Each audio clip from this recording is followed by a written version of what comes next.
José Luis Brea, que es profesor titular de Estética y Teoría del Arte Contemporáneo de la Universidad de Castilla-La Mancha, que dirige la revista de Estudios Visuales y que es fundamentalmente crítico de arte. Y le cedo la palabra. Sí, okay. Bueno, sí que me gustaría, antes de empezar, agradecer la invitación a participar y a reflexionar colectivamente sobre todas estas cuestiones que creo que son muy importantes y sobre las que tener la oportunidad de reflexionar en público creo que es de agradecer. Dicho eso, me gustaría comenzar esta pequeña contribución a la reflexión colectiva que va a tener lugar, remitiendo mi aportación sobre la cuestión de la propiedad del conocimiento al contexto preciso de transformación en curso de las estructuras de organización de las relaciones de producción en nuestro mundo contemporáneo. Me parece que para hacerlo podría ser adecuado referirse a su fase actual de desarrollo en los términos de capitalismo cognitivo o tal vez de capitalismo cultural. Y ello para llamar inmediatamente, urgentemente, la atención sobre la importancia de la cuestión que aquí estamos tratando. Cuando ahora hablamos de la propiedad del conocimiento, no estamos tratando de algo que pudiera de ninguna manera considerarse secundario, o de una especie de bien que afectara exclusivamente a la construcción de la vida del espíritu o de la vida psíquica o a la propia construcción de los imaginarios compartidos o no, esa especie de espuma de la sociedad burguesa, como en alguna ocasión fue despectivamente descrita. No estamos hablando solo de todo eso, sino que estamos discutiendo sobre la condición de algo que por razón de las propias transformaciones estructurales a las que aludo, se ha convertido en una cuestión absolutamente decisiva y absolutamente central en la época contemporánea. Estamos, en efecto, hablando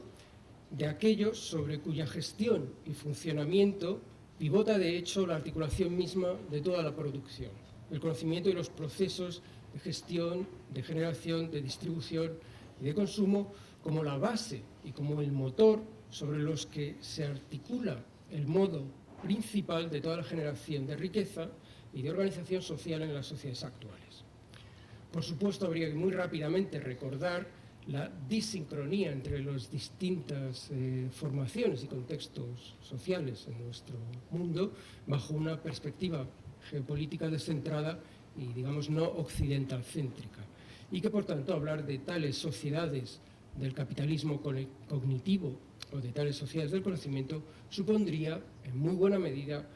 olvidar que ellas no son las únicas sociedades que existen hoy, ni que toda la economía, obviamente, en esas sociedades está totalmente articulada exclusivamente alrededor de esa producción y de esa gestión del conocimiento. Como quiera que sea, y sin olvidar esa especie de olvido que recuerdo de entrada, sobre todo con el objetivo de situar nuestra reflexión bajo la perspectiva bajo la que, en mi opinión, resulta obligado, que no es otra que la de la economía política. Dicho de otra manera, que creo no puede hablarse de la propiedad del conocimiento, no puede hablarse, digamos, con la ligereza con la que podríamos hacerlo si pensáramos que estamos tratando exclusivamente de cuestiones que tal vez solo le importaría a una cierta clase más o menos desocupada, más o menos extravagantes, digamos, pues gente como nosotros, los intelectuales, los humanistas, sino que es una cuestión que, insisto, tiene una importancia central y bajo la óptica generalizada del conjunto de la actividad productiva en nuestras sociedades actuales. Y ello por cuanto, en efecto, esa producción del conocimiento ha venido a recentrarse para situarse, digamos, en las bodegas, en el motor, en el cuarto de máquinas, en el mismo motor de la economía. Y, por tanto, en el escenario principal, y no en un escenario subordinado, no en un escenario que es... que pantografía, digamos, la propia organización de la sociedad, de las relaciones sociales. Es en ese sentido reforzado en el que, como digo, hablar del conocimiento y de su propiedad no puede hacerse, me parece, sino justamente bajo esta perspectiva de la economía política, una perspectiva que ya nos exige, como digo, de forma derivada, como por correspondencia o como subordinación de las prácticas simbólicas a las de organización social, por ejemplo, sino de una manera directa, en cuanto en efecto esas prácticas se encuentran directamente implicadas, esas prácticas de producción simbólica se encuentran directamente implicadas en el ámbito efectivo de la producción. A partir de esto, de esta definición de contexto desde el que hablo, me gustaría proponer dos primeras tomas dos constataciones, dos primeras tomas de conciencia. La primera, el desplazamiento que se produce en la esfera del trabajo, por el que la vieja circunscripción del trabajo a la esfera de la actividad productora de mercancía material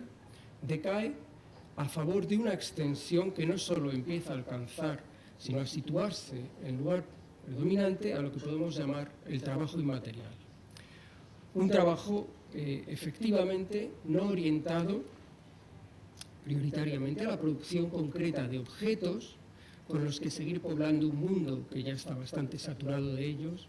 y sus escenarios de mercado y multiplicados escaparates, sino más bien un trabajo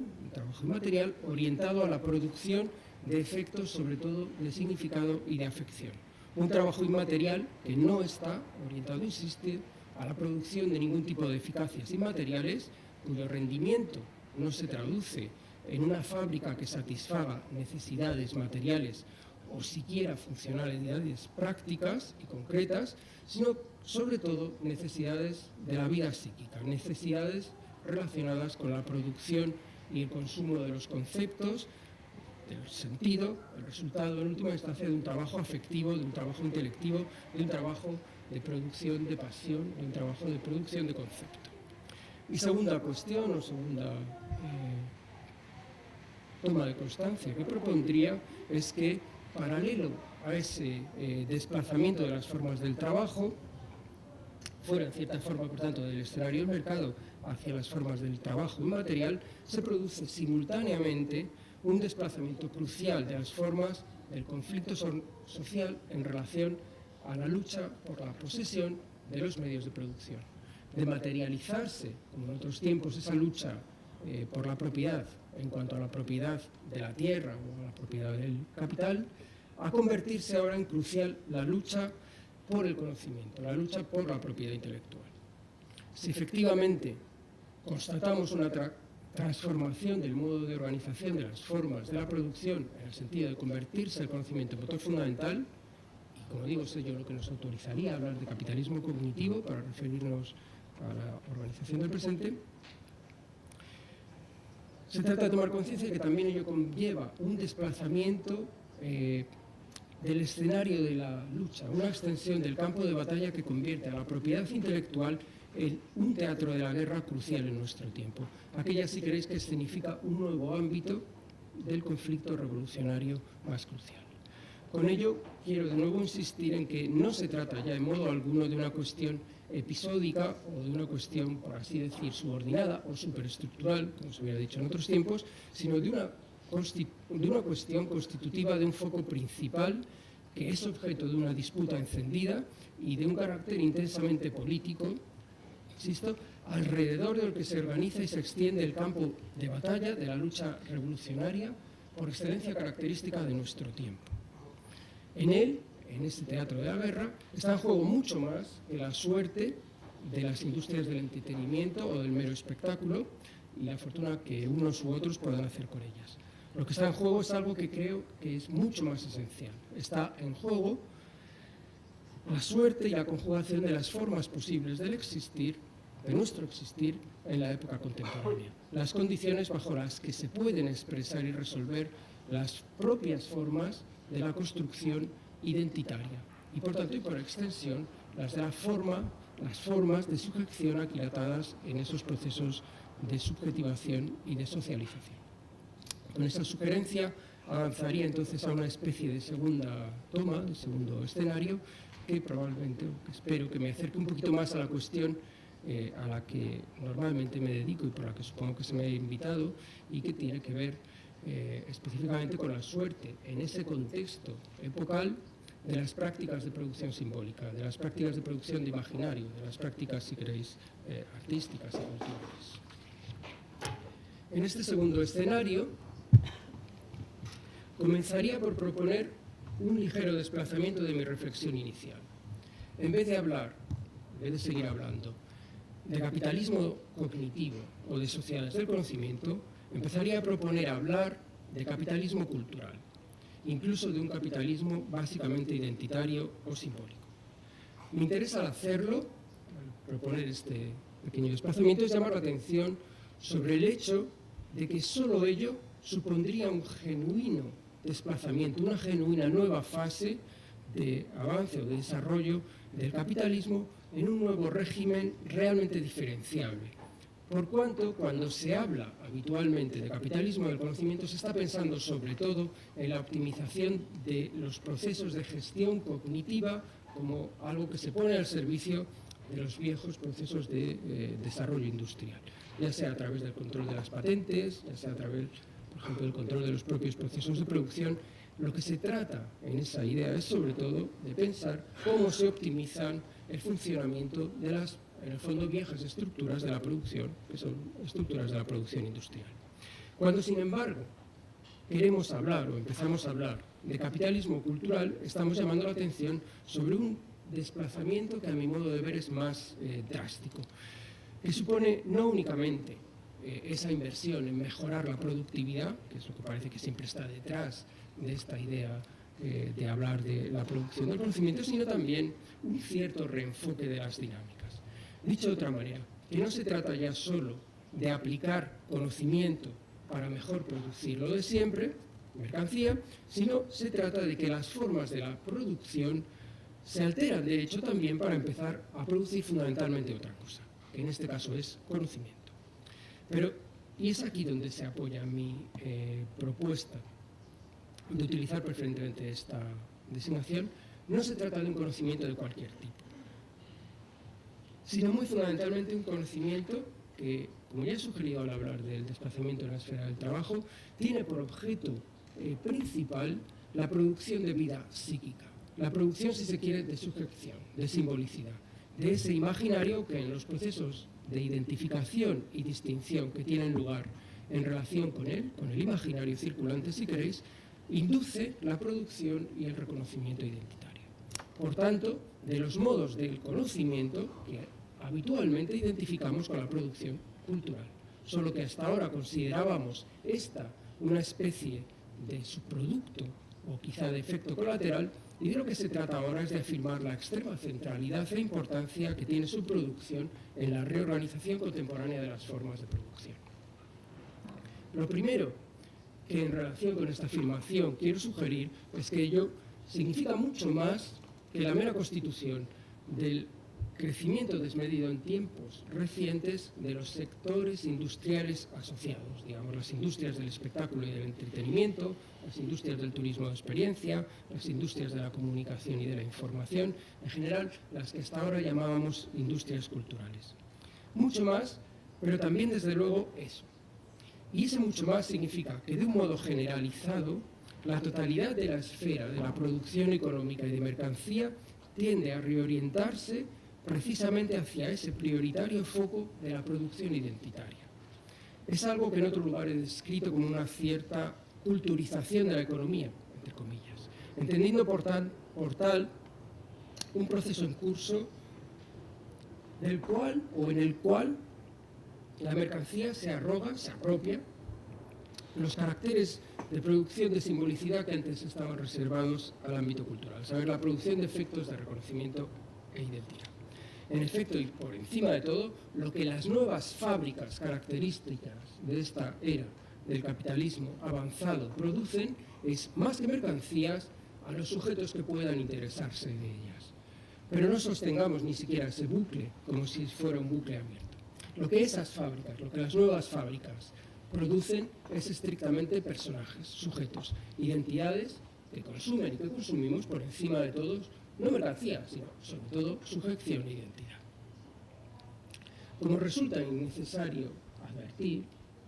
ese proceso resulta de una irrevocable impostación y, por supuesto, conlleva consecuencias extremadamente graves tanto para la propia suerte crítica de los procesos de producción cultural, como obviamente para el destino empobrecido en ese contexto de la vida psíquica inducida en su gestión. De tal modo que, inevitablemente, el trabajo en el registro cultural, como trabajo de producción simbólica, se va a cargar de una enorme responsabilidad. Y esta sería, si queréis, mi segunda anotación aquí, que esa responsabilidad es de índole irrevocablemente política. Se convierte en un trabajo crucial el resistir y poner en evidencia crítica a esos procesos de generación identitaria asociados al interés de desplazamiento de las propias formas de la mercancía, de la esfera de lo económico. Antes de entrar en la tercera de las escenas sobre las que voy a plantear esta reflexión, íntimamente relacionada con todo esto que estábamos comentando, querría en todo caso apuntar dos notas más que, en mi opinión, caracterizan el qué es posible hacer frente a todo este muy poco gratificante, muy propio, muy poco esperanzador panorama. La primera se refiere al hecho de que en este contexto de transformación estructural tiende a ocurrir algo que, a mi modo de ver, es muy interesante, que es la progresiva sustitución de las economías de mercado por nuevas economías de distribución. En ellas, en estas economías de distribución, la escena característica de la transmisión onerosa de objeto, basada en el intercambio de mercancía a cambio de valor económico, tiende cada vez más a desaparecer, para ser reemplazada por una escena fundamentalmente distinta, por cuanto lo que se regula en esa nueva escena es únicamente el acceso a una información, que en todo caso ya está circulando, ya está distribuida, ya está ahí, sin que haya efectivo intercambio de manos, dación efectiva y paso, digamos, de una mano a otra de objeto alguno. Esta cuestión es aparentemente trivial, pero me parece que se convierte en extremadamente significativa, por lo menos para la cuestión que estamos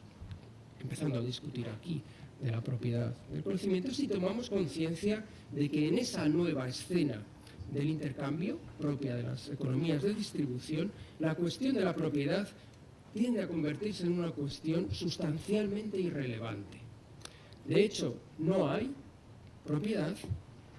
no hay transmisión de la propiedad al no haber efectiva transacción de objeto. Digamos que en efecto el objeto no deja de ser la propiedad de alguien para pasar a ser la propiedad de otro alguien distinto. La economía se organiza no alrededor de esa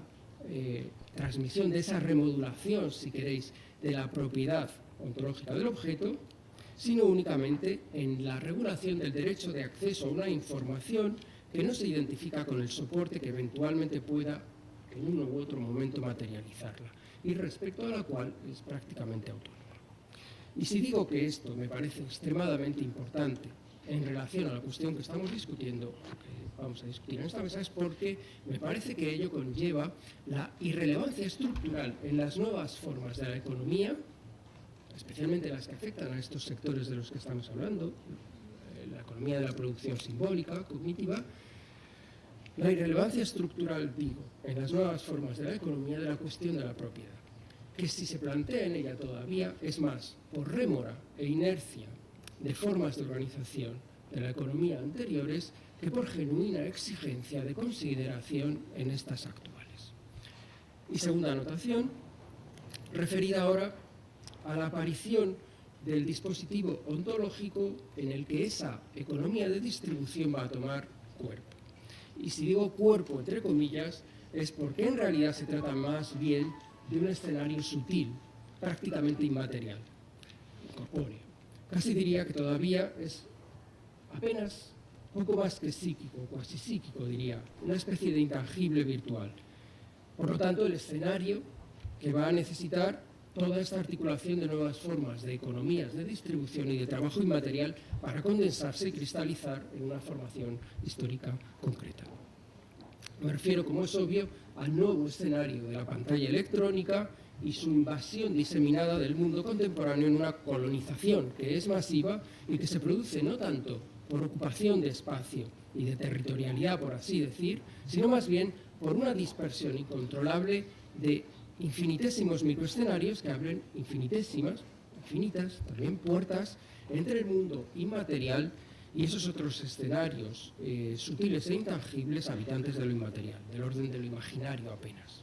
Hablamos entonces de una miríada de lugares transicionales,